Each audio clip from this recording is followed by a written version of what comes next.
let's move back into the world of boxing because this Saturday talkSPORT brings you more live commentary as Josh Taylor faces Ekow Essuman at Glasgow's Hydro Arena. I know exactly where that is, right on the banks of the River Clyde. And Taylor these days has joined Matchroom and has joined up with Frank Warren. I'm delighted to say top boxing promoter Frank joins us live on the show this lunchtime. Frank, why did you go for Josh? Well, we feel there's still plenty of life left in him. He's a former two-time world champion, and he feels the same way.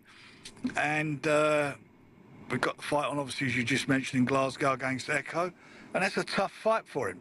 You know, for both of them, it's a tough fight. You know, Josh wants to re-establish himself, get into a position where he can challenge again and maybe become a three-time world champion. And as far as Ekow is concerned, he's been craving for a fight, a world title fight. And if you think last year, and he's an exciting fighter, last year, Boxing News, their 3 top domestic fights, he was in 2 of them. Oof. So you know this is going to be a handful. This is going to be a great fight. Josh is going to have his hands full, as Frank says. I think it's a great fight. I mean, I watched Ekow beat Chris Congo on the Liam Smith Chris Eubank undercard. He went on to lose his next fight, but I think he's a good fighter. I think this is a proper fight. I think it's a great test for Josh. When obviously there was a lot of noise about Josh Taylor in the 140s. I think he was brilliant at that time. We all know the controversy around the Jack Catchell situation. That's being cleared up. The argument was Josh tight at the weight. He maintained he wasn't. He's now going into a fiercely competitive division at 147. But he's a brilliant fighter, Josh Taylor, and I'd like to see him come again. And I think this is a really, really good matchup, Frank. It is. I'm looking forward to it, Simon. You know, their styles will gel, and it will be a real competitive fight in a sold-out arena. I mean, that's going to be great. The atmosphere is going to be fabulous. Boxing's on a massive high in the UK at the moment. You know, everywhere we're going, we're selling out. We're doing brilliantly and delivering great fights for the fans. Josh is coming off back-to-back defeats, Frank. So it begs the question, is this must-win for him? Is it what? Must win. Must win. Yeah, of course it is. Well, must not lose. Of course, if he loses, he's got a hard trip back. But he's got a lot of things going for him. 1, he can fight. 2, he's in his backyard as such. He's in Scotland. But Ekow don't come to make up the numbers. He comes to fight. So we're going to see what it's about. But if he wants to get back to the top and be at the top, then he's got to beat Ekow. It's as simple as that. If he doesn't beat him, then it ain't going to happen. Yeah, I think Glasgow fight fans are in for a treat as well because Moses Itauma is on the undercard, which is phenomenal, and so much is expected of this boy, right? Yeah. I mean, it'll be his 12th fight. He's been out the ring he's been out the ring for a little while because of an injury, but he's back in action. He's fighting Mike Balogun from the States, who's 21-0. He needs this fight. Needs to keep the ball rolling, keep himself going, and he comes through this. I expect him to be in a big fight, and I expect him to fight for the world title very soon. Did I hear this right, Frank, that you are alighting upon Moses fighting someone like Bacoli? Is that right? Yeah, I told him I'd have that in a heartbeat. I told Ben Whittaker, sitting next to him when we was out in Riyadh, I said, as I was watching the fight, I said, we'll do that tomorrow. And Billy Nelson sent me a text a couple of days ago saying they'd like to wait and do it at the end of this year. That'd be some fight, yeah. That would be something else. Frank, here's the thing. Elsewhere, we understand that you and Chris Eubank Jr. have settled in the defamation case. For those that don't know, Eubank Jr. verbally attacked you when you shared a stage at the press conference for Beterbiev rematch with Bivol. So, is it peace at last? Yeah, I'm delighted that we've settled. I'm absolutely delighted with the outcome. Settled on your terms, Frank? It was settled. We mutually agreed terms. I mean, the peace has broken out because we understand both Frank Warren and Chris Eubank Jr. look forward to a positive, professional relationship in the future. That sounds lovely. I'd love him to fight. I'd love him to fight Hamza Shiraz or Denzel Bentley. And we'd have even a better relationship.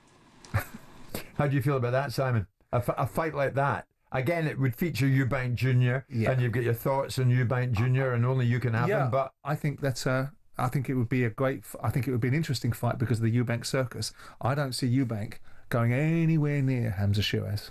Hamza Shiraz is a live one.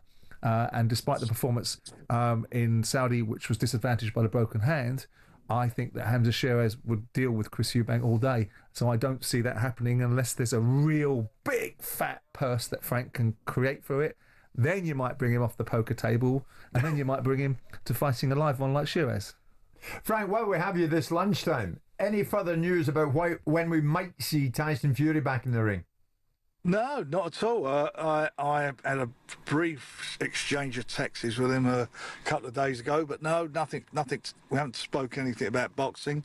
He's doing what he always does. You know, he's in the gym, he's training hard. That's been his regime for the last few years. That's what he does. So he's been. So he's not off to a business meeting with you then? He's not off to a business meeting with me, not at all. I'm off to a business meeting, but it's not with Tyson. I can imagine. And very briefly, Daniel Dubois, your man against Usyk. Ticket selling fast, or is it sold out now? Yeah, we I think we're nearly not far off of, only a couple of hundred away from 70,000. Oh. So it's going extremely well. It's doing what we expected to do. It's a big fight. I'm going to say it again, history-making fight. First time the 4 belts have been on the line in the UK. First time a British boxer's had the opportunity to win the 4 belts in the UK. And if he does it, then he's done something no other British fighter has done, and that's to hold the 4 belts and unify all those titles. Frank, your business meeting awaits you. I look forward to it, and you carry on doing your business, chaps. Thanks so much. Frank Warren with us this lunchtime, and Frank's man Josh Taylor in action against Ekow Essuman. You seem pretty buoyed up by this. This will be a decent fight. I think it's a good fight. I think Essuman comes to fight. I think he doesn't get the attention that he should have got. And I remember speaking to him and his manager after beating Chris Congo, which was a great victory that he wasn't expected to get. Now he didn't cement it because he lost his next fight. But I like Josh Taylor. I do like him. I know that he can be bristly, and I know that at times when he was put in the corner by me about the Jack Catterall, he got a little bit bristly about it. But as an operator, I think the way that he won the belts, I think the way that he wasn't given the focus that he should have gotten from the broadcasters in the manner that he won the belts, and the people that he fought, Regis Prograis and other people that he fought and beat, weren't really a testament to his ability.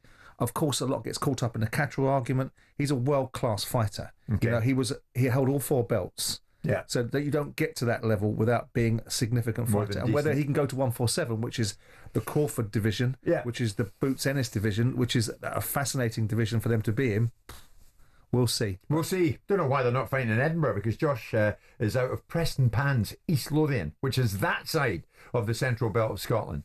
If you let me indulge myself in the geography of Scotland for just a second. Anyway, it's this weekend in Glasgow's Hydro Arena. talkSPORT will bring you more live boxing. Josh Taylor faces Ekow Essuman. This is Jim White and Simon Jordan in this part of the world, which is at London Bridge. Live on talkSPORT, courtesy of Selco, where the trade goes. On AM, on DAB, via the talkSPORT app and on your smart speaker. talkSPORT.